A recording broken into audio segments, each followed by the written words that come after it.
दोस्तों नमस्कार, मैं हूं अमरनाथ प्रसाद। हम लोग बिहार दरोगा परीक्षा के लिए नोटिफिकेशन का बेसब्री से इंतज़ार कर रहे हैं, लेकिन वो आ नहीं रहा। लेकिन इसका मतलब यह नहीं कि हम तैयारी से भटक जाए या तैयारी को छोड़ दें। अभी भी उन्हीं को सफलता मिलेगी जो इन बातों को भुला कर कि नोटिफिकेशन कब आ रहा है नहीं आ रहा है, अपने तैयारी में लगे हुए हैं और कठिन परिश्रम एवं नियमित परिश्रम कर रहे हैं। तो आप भी तैयारी से भटके नहीं और परिश्रम करते रहें। आज के वीडियो में बात करेंगे कि बिहार दरोगा परीक्षा में पीटी और मेंस में इतिहास से कितने सवाल पूछे जाते हैं और किस तरह से इसको पढ़ना है। दोस्तों, आज की चर्चा में हम पिछले 2 परीक्षाओं के पेपर को लेंगे जो बिहार दरोगा से संबंधित हैं। तो चलिए शुरू करते हैं। 2023 से पहले बिहार दरोगा की 2 परीक्षा हुई है, 2018 और 2021 में। 2018 में पीटी की परीक्षा 2 शिफ्टों में हुई थी, जबकि मेंस की परीक्षा 1 शिफ्टों में हुई थी। जबकि 2021 में पीटी की परीक्षा 2 शिफ्ट में हुई थी और मेंस की परीक्षा 1 शिफ्ट में हुई थी। तो 2018 में जो पीटी की परीक्षा में प्रथम शिफ्ट था, उसमें 10 सवाल भारतीय इतिहास से पूछे गए थे, जबकि 2018 के सेकेंड शिफ्ट में पीटी की परीक्षा में 7 सवाल भारतीय इतिहास से पूछे गए थे। वहीं 2018 वाले पेपर के मेंस के एग्ज़ाम में जो 1 शिफ्ट में संपन्न हुआ था, उसमें 17 सवाल हिस्ट्री से पूछे गए थे। आगे बढ़ते हैं। 2021 में बिहार दरोगा के पीटी की परीक्षा में प्रथम शिफ्ट में 10 सवाल इतिहास से पूछा गया था, जबकि द्वितीय शिफ्ट में 10 सवाल इतिहास से पूछा गया था। वहीं उसके मेंस में 17 सवाल इतिहास से पूछा गया था। तो दोस्तों, जब हम तैयारी करते हैं तो सिर्फ पीटी पास तो करना नहीं है, फाइनल सिलेक्शन लेना है, अंतिम रूप से सिलेक्शन लेना ही हम लोगों का उद्देश्य रहता है। तो ज़रूरी है कि हम इतिहास की तैयारी इस तरह से करें कि पीटी के में पूछे जाने वाले इतिहास का से भी सवाल बन जाए और मेंस में पूछे जाने वाले इतिहास का भी सवाल बन जाए। अगर आप कहीं भी गड़बड़ाते हैं तो असफलता निश्चित हो जाती है। कंपटीशन बहुत टफ है, भीड़ बहुत ज़्यादा है, पढ़ने वाले भी एक पे एक छात्र हैं और मेहनत करने वाले भी एक पे एक छात्र हैं। उनके बीच में निकल के आना है। प्रतियोगिता परीक्षा में नौकरी जो सर्वश्रेष्ठ है उसको मिलती है। ऐसा नहीं कि आपको बहुत ज़्यादा नॉलेज है तो आपको नौकरी मिल जाएगी। जो ऊपर से सर्वश्रेष्ठ है उसका सिलेक्शन कर लिया जाता है। तो आपको मन लगाकर तैयारी करनी चाहिए। आज के वीडियो में यह भी बात करेंगे हम कि बिहार दरोगा परीक्षा में भारतीय इतिहास के से संबंधित महत्वपूर्ण टॉपिक्स क्या है और क्या क्या पूछा जाता है। अगर बिहार दरोगा परीक्षा के पेपर का एनालिसिस करेंगे तो आपको यह पता चलेगा कि जो महत्वपूर्ण सवाल है किसी टॉपिक का उसको पूछा गया है, डीप में वो नहीं गया है।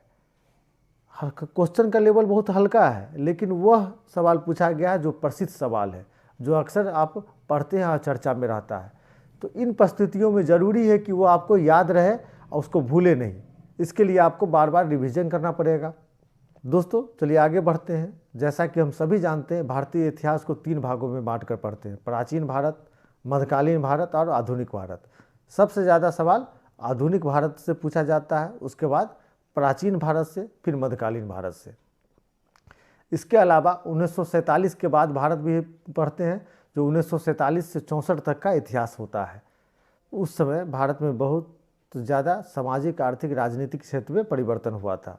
सबसे पहले हम बात करते हैं आधुनिक भारत का। आधुनिक भारत में जो महत्वपूर्ण टॉपिक है उसमें प्रथम है यूरोपीय कंपनी का आगमन, दूसरा है उत्तर मुगल काल, तीसरा है अंग्रेज़ों का बंगाल विजय, चौथा है 1857 की क्रांति, पाँचवा है सामाजिक सुधार आंदोलन, छठा है गवर्नर जनरल द्वारा या उसके समय में संपन्न हुए कार्य।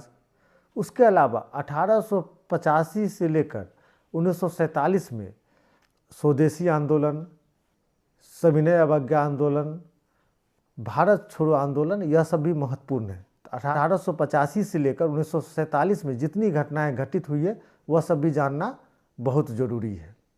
अब आगे बात करेंगे हम कि मध्यकालीन भारत में हमको क्या पढ़ना है। तो दोस्तों, मध्यकालीन भारत में सल्तनत काल, मुगल काल, विजयनगर साम्राज्य, मराठा और चोल, यह भी महत्वपूर्ण है।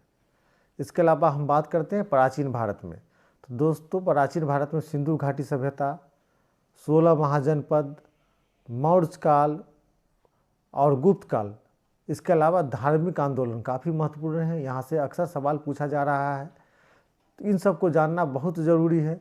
1947 से लेकर 1964 तक भारत में जो वैज्ञानिक, आर्थिक और सामाजिक विकास हुआ है, अनेक योजनाओं की शुरुआत हुई है, यहाँ से भी काफ़ी सवाल पूछा जाता है, जो सिर्फ इतिहास से जिसका लेना देना नहीं है, हर सब्जेक्ट से संबंधित हो जाता है। लेकिन आप बिपिन चंद्रा की बुक में पढ़ेंगे 1947 के बाद के भारत में अच्छे से दिया गया है। अब आगे बात करते हैं कि इतिहास की तैयारी के लिए क्या करना चाहिए। तो दोस्तों, इतिहास की तैयारी के लिए लुसेंट एक अच्छी बुक है, लेकिन लुसेंट से आपकी संपूर्ण तैयारी नहीं हो पाएगी। लुसेंट के अलावा इतिहास के लिए किसी कोचिंग संस्थान का नोट्स का सहारा लें। नोट्स लेने वक्त में एक बात का ध्यान रखें कि बिहार दरोगा के लिए जो नोट्स बनाया गया है उसी को ले।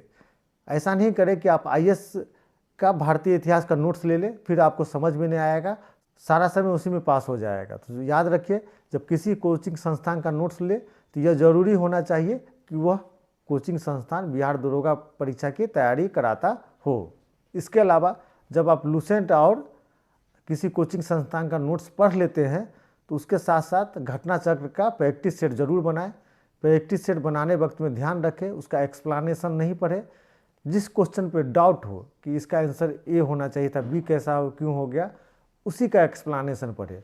एक्सप्लेनेशन पढ़ने से क्या होता है, आपका समय बहुत चला जाता है, दूसरे सब्जेक्ट की तैयारी के लिए आपके पास का समय कम पड़ जाता है। तो एक्सप्लेनेशन किसी भी प्रैक्टिस सेट का पढ़ने पर ज़्यादा ध्यान न दें, उसी क्वेश्चन का एक्सप्लेनेशन पढ़े जिस क्वेश्चन के आंसर पे आपके डाउट हो। आज के वीडियो में इतिहास के महत्वपूर्ण टॉपिक्स पे हम लोगों ने बात की है। इसका मतलब नहीं है कि अन टॉपिक जो है उसको टच ना करें, छोड़ दे। देखिए, सफलता के लिए ज़रूरी है कि किसी सब्जेक्ट से 4 सवाल पूछे या 10 सवाल पूछे, आपका पूरा सब्जेक्ट पे कमांड होना चाहिए, क्योंकि आपका जो प्रतियोगी छात्र है वह आपसे ज़्यादा तैयारी करके आएगा तो आपको सफलता नहीं मिलेगी। इसलिए आप पूरे सिलेबस का गहनतापूर्वक अध्ययन करें, किसी प्रकार की लापरवाही न करें और 10 नोट्स या 10 किताब पढ़ने से बचें। उसके जगह पर एक नोट्स को या एक किताब को 10 बार पढ़ें। आप नियमित तैयारी करते रहें और किसी प्रकार की लापरवाही नहीं करें, आपको सफलता निश्चित मिलेगी। बहुत बहुत धन्यवाद।